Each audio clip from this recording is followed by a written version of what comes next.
I'm going to teach you to read anyone's mind. Oh, jeez, something flew in my eye. Damn it. Alright, let's try this again. I'm going to teach you to read anyone's mind with this card trick. Alright, to do this you just need a deck of cards and a volunteer. Now normally, before any casino game, for example, you know, the dealer might shuffle, but they would have you, for example, cut the cards if you would. Go ahead. Thank you. And we'll just do that for us. We've already cut. And the reason that they do this is that obviously when the dealer's done shuffling, the dealer has decided what card is now on top of the deck. They've decided where the trick, or where the game, in that case, begins. But when you cut the cards, you now determine how the rest of the game will play out, because you have decided where in the deck we're going to deal from, or in this case, where we're going to begin the trick. So what I'd like you to do is look at the card that we've cut to here, and don't let me see it, but remember it and keep it in your mind. Good. And we will lose that back in the deck, and you can even shuffle this if you'd like. You can give this the spectator to shuffle now. Now with all of that, I need you just to concentrate on the card, concentrate on it, picture it in your mind, visualize the different colors or shapes. In this case, I'm seeing not color, but spots, like 5 of spades. Shit, seriously, there's something still in my eye. So this is a nice simple trick that you can use to apparently read anyone's mind, and all you need to do it is a deck of cards. And the great thing about it is that it can be any deck of cards, which means you can use a borrowed deck and do this anytime, anywhere, as long as somebody has a deck of cards. Okay? Now to accomplish this, we use a technique known as a force. No, not the force, obviously, but a card force. Now that's a technique where you, giving the illusion of an apparently free choice, cause a spectator to choose or do something that you specifically want them to do. In this case, choose a specific card. Now, the force that we're using here is something known as the crosscut force. It was originally published in, I believe, 1925 in a magazine, and 1931 later in a book. I'll put the exact credit right about here. At least that's the first mention that I saw of it, looking at Dennis Baer's archive site, the Conjuring Archives. I'll include that link in the description itself. Now, this is probably one of the easier card forces to do, and it actually is overlooked by a lot of people, especially beginners, because they think maybe it's too obvious or too simple. The Jerx actually did an interesting article about this, and it's just a single anecdotal experiment. It's not a peer-reviewed study or anything, but they did give a bunch of interesting insights into the different types of forces that we use and the perceptions that an audience might have to selecting a card in any given fashion. Interestingly enough, this procedure was considered by most audiences to be one of the fairest. I like to be up for debate, and you may or may not agree with that, but it's worth considering, I thought. So again, I'm going to include a link to that in the description. Now, sometimes the simplest things can actually be the most convincing or fooling. Now this force is actually incredibly natural, especially if you can justify it.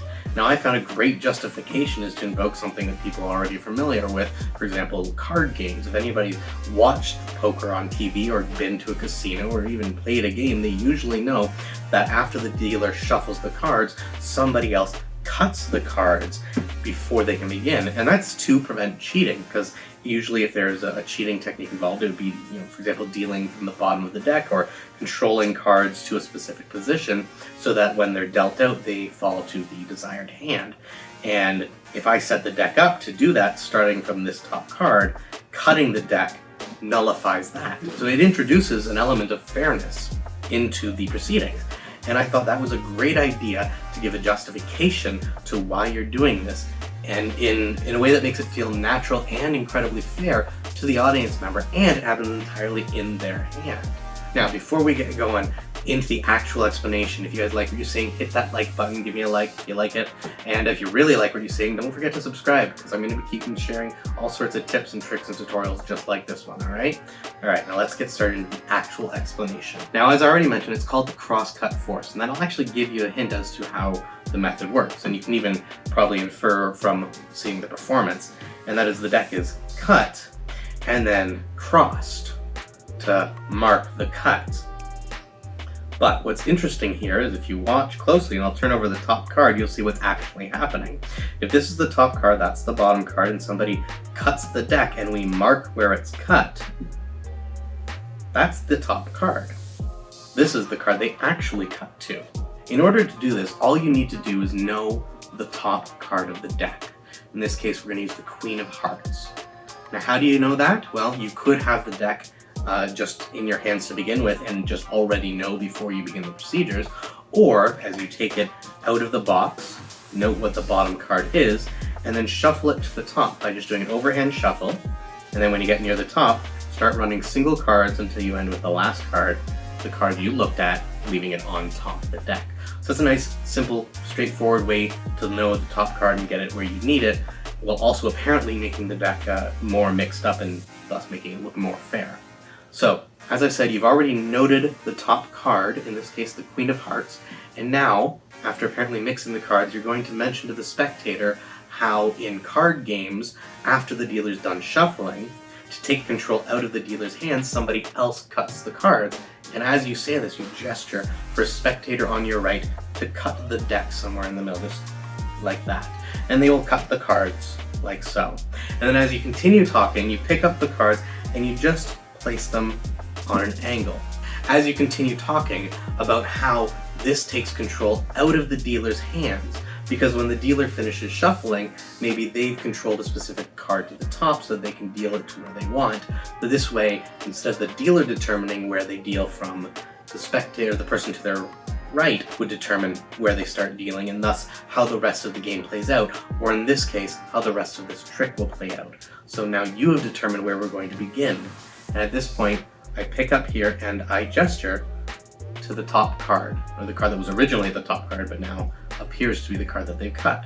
So now not only have we created a bit of time misdirection, so we've separated the actual cutting action from the moment when they're actually going to look at the card, thereby giving them a little bit of time to forget necessarily which half was the top half to begin with, okay? And not only have we done that, but we've actually done it in a way that emphasizes the fairness and the justification for why we did this, and reinforces the fact that this is being done in their hands, not in mine.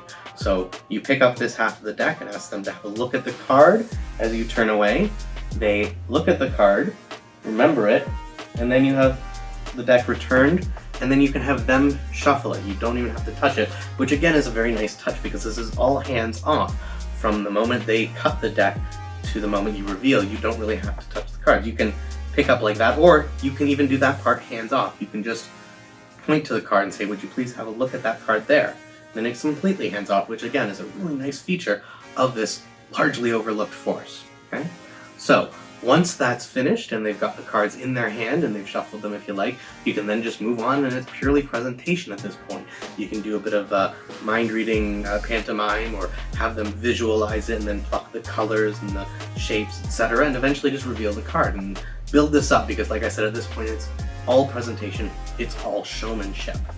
That's one of the real secrets about otherwise simple tricks or simple methods, and that is to dress them up or cover them, surround them with an interesting presentation so the audience has something other than the mechanics or other than the method to think about, and then they can just focus on just the experience and hopefully the wonder. Now before we finish up here, I'm just going to introduce one more alternative here that you can use as either just a preferred way of forcing, or to introduce a little bit of additional choice in the middle of the procedure, and that is to remember the bottom card. Now you could just spot the bottom card and leave it there, and then when they cut, just as before, instead pick up here and have them remember the bottom card. Or what I like to do is know the top and the bottom card. And I do this by, just like before, pulling the deck out of the box, noting the bottom card, shuffling it to the top, okay, and then just checking the new bottom card. So now I know that the top card is the Two of Spades and the bottom card is the Queen of Hearts. And if I know both those cards in my mind, I can just go, just like before, have them do the cutting procedure, stop here, and then say, now unlike the poker game, I'm going to introduce an additional choice here.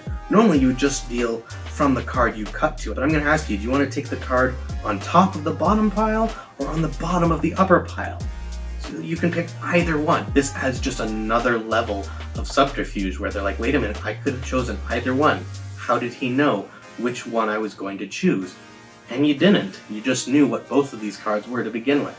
So whichever one they pick, you remember whichever one that was that you spotted. If they want to look at the bottom card up here, it's the bottom card of the deck. If they want to look at the top card here, it was the top card of the deck. Either way, have the cards returned and reassembled, have them hold on to it and shuffle if you like, and then proceed to do your most dramatic revelation and milk it for all it's worth. Alright?